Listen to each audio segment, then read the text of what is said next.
Assalamualaikum warahmatullahi wabarakatuh. My name is Hasha binti Yahya with the metric number 1170835. So today I would like to share with you regarding a topic in the industrial biotechnology. But first, let's get to know a little bit about the industrial biotechnology. Industrial biotechnology, also known as white biotechnology, is the modern use and application of biotechnology for the sustainable processing and production of chemicals, materials, and fuels from renewable sources using living cells or their enzymes. Biotechnological processing uses enzymes and microorganisms or plants and animal cells to make products in a wide range of the industrial sectors such as chemical, pharmaceuticals, paper and pulps, textile, and many more.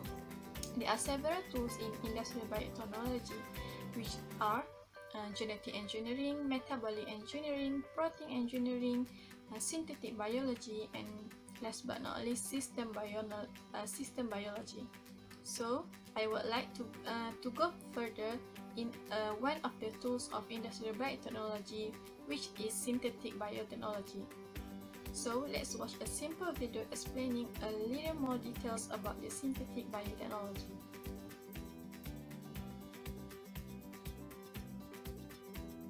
Synthetic biology is a principal tool for understanding the fundamental of biological system. It involves design and production of biological gears, which would help us to understand living systems and would be beneficial to humankind. First and foremost, what is synthetic biology?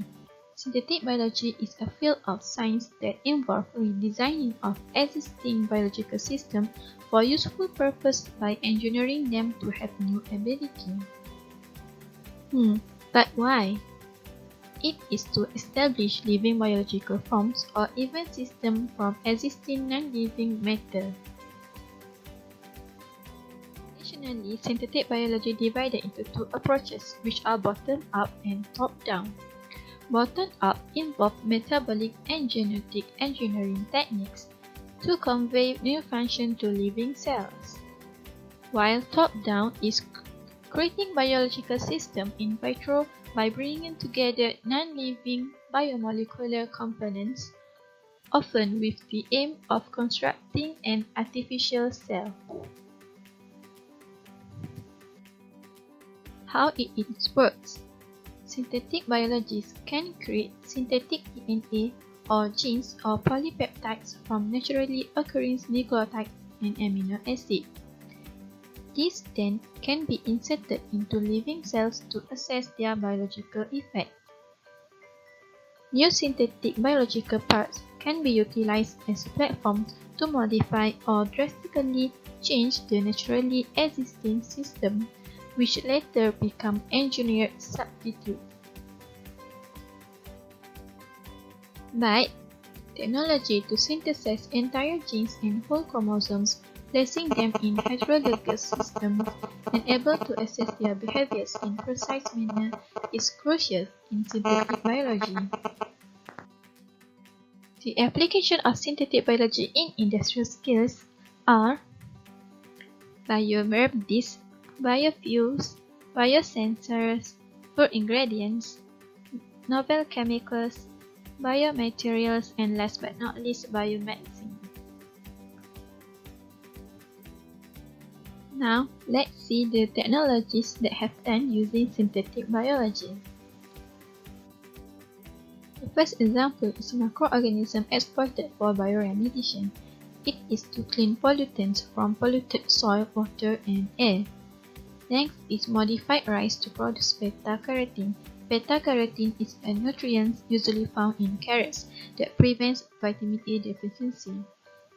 Every year, about 250,000 to 500,000 children go blind due to vitamin A deficiency, besides greatly increase a child's risk of death from infectious disease. The third example is yeast engineered to produce rose oil. It is an environmental-friendly and sustainable substitute for real roses that perfumers use to make luxury scents. Let's see the recent research regarding synthetic biology. It is regarding the production of synthetic E. coli bacteria. A group of researchers from Medical Research Council Laboratory of Molecular Biology in Britain, led by Jason Chin, had successfully rewritten the E. coli DNA with 4 times larger and more complex synthetic genome than previously reported for genome and chromosome replacement in any organism.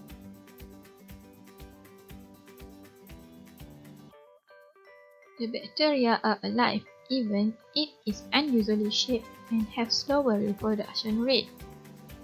However, their cells work according to a new set of biological rules, producing familiar proteins with a reconstructed gelatin code.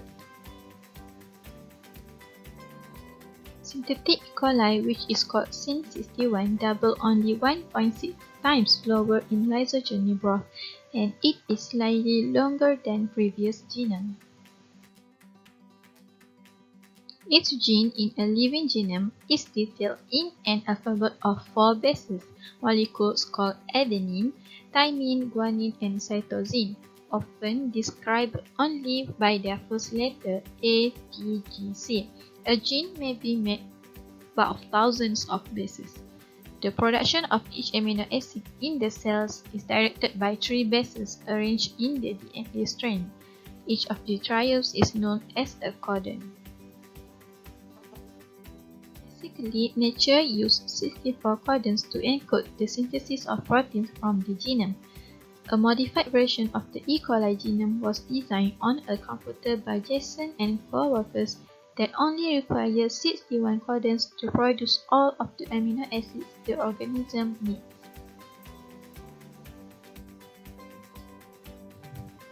The serine codons TCG and TCA and stop codons TAG of the designed genome are systematically substituted by their synonyms AGC, AGT, and TAA respectively, instead of requiring 6 codons to make serines of wild-type E. coli's genome.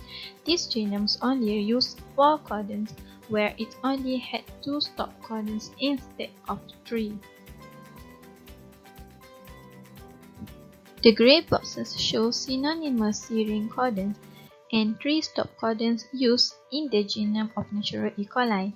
Systematically implementing a defined recording scheme for synonymous codon compressions, rate errors, recodes target codons to define synonym, and replace the amber stop codons TAG with the ochre stop codons TAA. This creates an organism with a recorded genome that uses a reduced number of serine and termination codons shown in pink boxes. As a consequence, the researchers deal with E. coli DNA as if it were a gigantic text file and perform a search and replace function at over 18,000 spots. This is because the genome was too long and quite complicated to force into a cell in one attempt. As an alternative, the researchers built small segments and swapped them piece by piece into E. coli genomes. Finally, there is no natural segments remain by the time they were done. Now, the researchers had a blueprint for a new genome 4 million base pairs long. They could synthesize the DNA in a lab, but introducing it into the bacteria, fundamentally substituting synthetic genes for those made by evolution, was an overwhelming challenge. In the future, Jason and co-workers hope to do extensive experiments to further characterize the consequence of synonymous codon compression in recorded E. coli and investigate other recording schemes. They want to study the extent to which their approach enables same codon assignment for non-canonical biopolymer synthesis.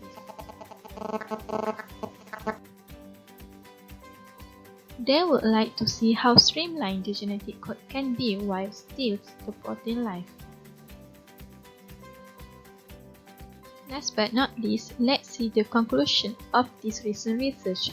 Basically, nature used 64 codons to encode the synthesis of protein from the genome and choose one sense codon out of up to 6 synonyms to encode each amino acid. Synonymous codon choice has diverse and important roles, and many synonymous substitutions are unfavorable. A group of biologists demonstrated that the number of codons used to encode the canonical amino acid can be reduced through the genome-wide substitution of target codons by defined synonym.